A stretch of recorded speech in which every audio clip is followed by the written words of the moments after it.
ልጅቷን እድሜዋ ረጅም ነው። ከርቀት እያየዋት ነው እየመጣች ነውና ቆመን ነው መቀበል ያለብን ማለት ነውና ምኞትና እውነታ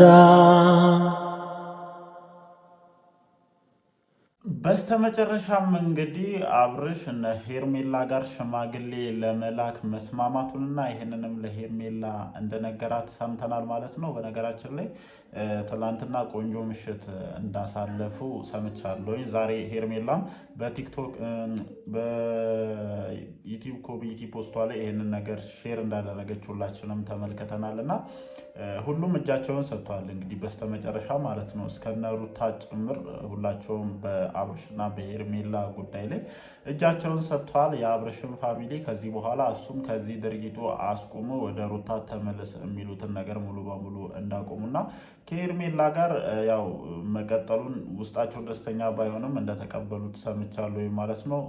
በባለፈውም ብያችኋለሁ የሽምግልናውን ጉዳይ ለመጨረስ ወደ ቡታጅራ መጥቶ ነበረ። ቤተሰቦቹንም እነጋሽዬንም አነጋግሮ ነበረ። በእርግጥ ለጋሽዬ ከባድ እንደሆነ አውቃለሁ። ምክንያቱም የእሱ ነገር እዚህ ሚዲያ ላይ ስለወጣ ያንን ነገር ድጋሚ አሁን እነ ሄርሜላ ቤት በሽምግልና ሲሄዱ ለእሳቸው ምን ያክል ከባድ ሊሆን እንደሚችል አይኖ ይገባናል። እና ግን ያው በስተመጨረሻ ስለተስማሙም ይመስለኛል ይህንን ነገር ወይም ሽማግሌ እንደሚላክ ትላንትና ምሽት ቆንጆ ጊዜ እያሳለፉ ባሉበት ሰዓት ላይ ለሄርሜላ የነገራት ማለት ነው።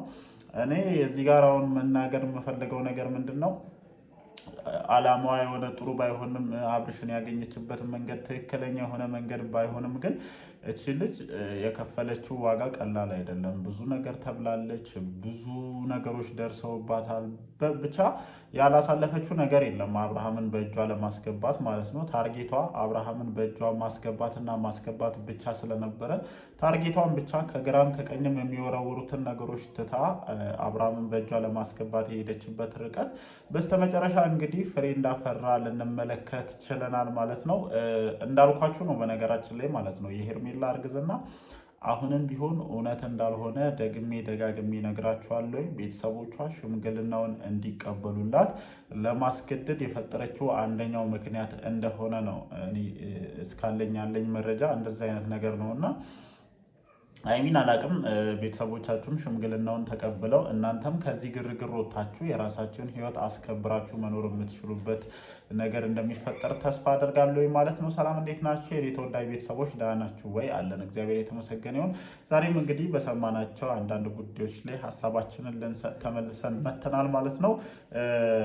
ያው የሄርሜላን ኮሚኒቲ ፖስት ሁላችሁም ተመልክታችኋል ብዬ አስባለሁ። ትላንትና አብርሃም ሽምግልና ሄርሜላ ቤት እንደሚላክ ለሄርሜላ ነግሯታል። ያንንም አስመልክቶ ቆንጆ ምሽት እንዳሳለፉ ሰምቻለሁ። ከዚህ ቀደም ወደ ቡታጅራ መጥቶ ይሄንን ጉዳይ እየጨረሰ እንደነበረ በስተመጨረሻ እነጋሽዬን እንዳሳመናቸውና ከሄርሜላ ጋር እንደሚቀጥሉ እንደነገራቸው ሰምቻለሁ። ያው እነሱም ከዚህ በላይ በእሱ የግል ውሳኔ ላይ ገብተው ነገሮችን ማወሳሰብ ይፈልጋሉ ብዬ አላስብም። ለዛም ይመስለኛል ከዳር ሆኖ እያንዳንዱን ነገር በዝምታ እየተመለከቱ ያሉት።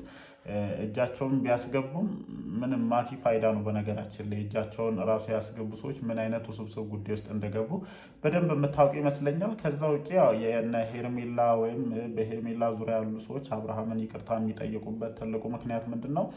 ሩታ ከዳኒ ጋር ከሀገር ልትወጣ ነው። ፕሮሰሶችን እያካሄደች እንደሆነ ሰምተናል ማለት ነው። የሱራን ቪዲዮ የተመለከታችሁ ሰዎች ካላችሁ ከትራቨል ኤጀንሲ በተደጋጋሚ ከዳኒ ጋር ሲወጡ እንደሚታዩ ዳኒ ይህንን ጉዳይ እያስጨረሰ እንደሆነ መረጃዎችን ተቀብሎ በራሱ ቻናል ላይ ሲለቅ የተመለከታችሁ ይመስለኛል። እና ይህንን ጉዳይ እንቅፋት እንዳይሆንባቸው ነው በነገራችን ላይ ከቡዝዬም ከአብርሃምም እንዲሁም በሱ ዙሪያ ካሉ ሰዎች ችግራቸውን እየፈቱ ያሉት ማለት ነው። ምክንያቱም ልጁን ይዛ ከሀገር ስለምትወጣ ፕሮሰሷን እንዳያደናቅፍባት፣ ሌላ ተጨማሪ ችግር እንዳይፈጥርባት ከእሱ ጋር ያላትን ነገር ሰላማዊ አድርጋ መውጣት ስለምትፈልግ ይመስለኛል እያንዳንዱን ነገሮች በሰላማዊ መንገድ እየፈታች ያለችው። እኔ እንደኔ ሩታ ከዚህ ነገር መራቋ እጅግ በጣም የሚደገፍ ነው። በቃ ልክ እሱ ከእሷ ጋር ተለያይቶ የራሱን አዲስ ህይወት ጀምሮ መኖር እንትን እስካለ ድረስ ከዚህ በኋላ መበጣበጥ አለባቸው። ከዚህ በኋላ ሌላ ተጨማሪ ችግር በእነዚህ ሰዎች መሀል መፈጠር አለበት ብዬ እንደኔ አላስብም። ይሄ መረጃ ደግሞ ትላንትና ቡዜ ጋር የደረሰ ይመስለኛል። ቡዜ የለቀቀችው ቪዲዮ የተመለከታችሁ ሰዎች ካላችሁ ብዙ ነገር ግልጽ ይሆንላችኋል ብዬ አስባለሁ። ምክንያቱም በአብርሃም እና በተለይ ደግሞ በሩታ ዙሪያ ያሉ ሰዎች ማለት ነው እነሱ መሀል ችግር እንዲፈጠር ዋና ፈላጊዎቹ እንደሆኑ ብዙዬ የተረዳች ይመስለኛል ማለት ነው። ለዛም ነው ለብዙዎቹ ማስጠንቀቂያ እየሰጠች ያለችው። ለዛም ነው እኔ የሩታን ከሀገር መውጣት አስፈላጊ ነው ብዬ እንዳመን ያደረገኝ ማለት ነው። ምክንያቱም እነዚህ ሁለት ሰዎች አንድ አካባቢ ላይ እስካሉ ድረስ ኮሽታዎች፣ ግርግሮች መፈጠራቸው አይቀርም።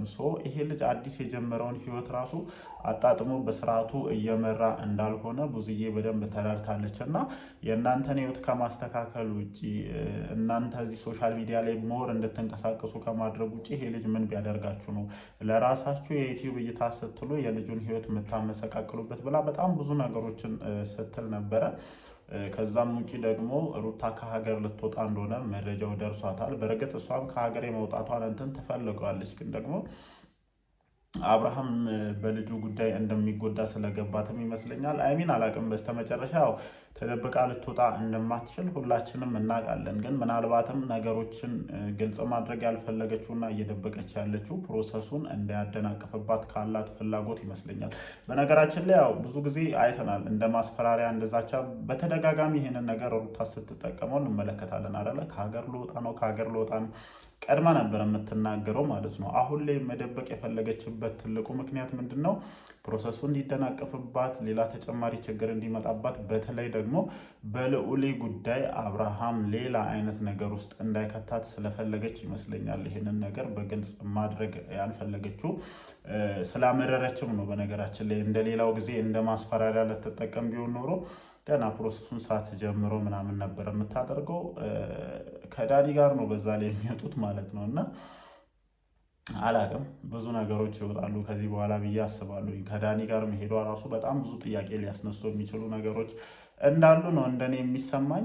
ለማንኛውም ግን አብርሃም ልጁን ይዘሽ ስትወጪ በቀላሉ ይመለከታል ብዬ አላስብም። አንቺም ብትሆኚ የተለሳለስሽውና ነገሮችን ወደ ሰላም ማምጣት የፈለግሽበት ትልቁ ምክንያት እንዳያስተጓጉልብሽ ስለፈለግሽ ነው።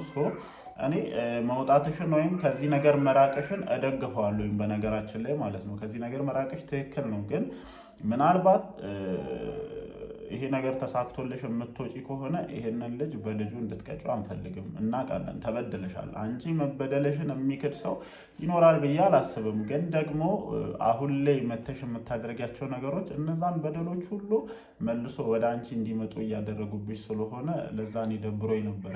ከዚህ ነገር መራቅሽ ጥሩ ነው። ግን ፕሊስ አሁንም ቢሆን ምናልባት ተሳክቶልሽ ከወጣሽ ልጁን በልጅ ምክንያት እንድትቀጪው አንፈልግም። ወይም አባቱን እንደ መጥፎ አድርገሽ ልጅሽን ማሳደግ መቻል አለብሽ ብዬ እንደኔ አላስብም። ብቻ ግን ከዚህ ነገር መራቅ እንዳለብሽ ይሰማኛል። እንዳልኳቸው እንግዲህ በመግቢያ ላይ ሽምግልናውን ለመላክ አብርሃም ተስማምቷል። ሄርሜላም ይሄንን ነገር በጣም ትፈልገው ነበረ። ግን ካለው ነባራዊ ሁኔታ አንጻር የነሱ ነገር ሚዲያ ላይ እጅግ በጣም እንትን ብሎ ከመውጣቱ አንጻር ቤተሰብ ደግሞ አሁን ላይ ለሶሻል ሚዲያዎች ቅርብ ነው። እያንዳንዱን ነገር ነው የሚመለከተው እና በቀላሉ የአብርሃምን ሽምግልና እንደማይቀበሉ እናውቃለን። ኢቨን አይደለም የሄርሜላ ቤተሰቦች የአብርሃም ቤተሰቦች ራሱ እንዴት ነው የምንሄድላ አይነት ነገር እንትን ሲሉ ነበር። እና እኔ ቢቻል እንደውም ፋሚሊን እዚህ ውስጥ ባከቱ ነበረ ደስ የሚለኝ። በቃ አለ መሄድ ያለብን በሽምግልና ማግባት ያለብን ልጅ አንዴ አግብተሃል። ይሄ የራሳችሁ ፍላጎት ነው። እሷም እንደዚህ አይነት ነገርን ከፈለገች ትክክለኛ የሆነ ነገርን ነበር ወይም የዚህን ያክል ርቀት የሄደ ወንድ ጋር አልነበረም። ሽምግልናውን ምኑን እያንዳንዱን በሴት ወግ የሚደረጉ ነገሮችን የምትፈልግ ከሆነ አንተን መጥበስ ወይም አንተን ማግባት ነበረበት ብዬ አላስብም። ለእሷም ቤተሰቦች ለአንተን ቤተሰቦች ከባድ እንደሆነ አውቃለሁኝ። አይሚን አላቅም በምን አይነት መልኩ ይህንን ነገር አስተካክለ ትላንትና ጥሩ ጊዜ ስታሳልፉ ይህንን ነገር እንዳበሰርካት አላቅም። ብቻ ግን ያው ይሁንላችሁ፣ ደክማችሁበታል፣ ብዙ ዋጋ ከፍሏችሁበታል። አንተም ከመጀመሪያ ሚስቴክ ተምረ ነገሮችን አስተካክለ የምትኖርበት ህይወት እንዲሆንልህ እመኛለሁ። ብቻ ምሽት ቪዲዮዎች ሲለቀቁ ደግሞ ሞር ሰፋ ያሉ ሀሳቦችን እናነሳለን። እናንተስ ምን ሀሳብ አላችሁ? ሀሳባችሁን ኮመንት ሴክሽን ላይ አስፍሩልኝ። እወዳችኋለሁ። ይመቻችሁ።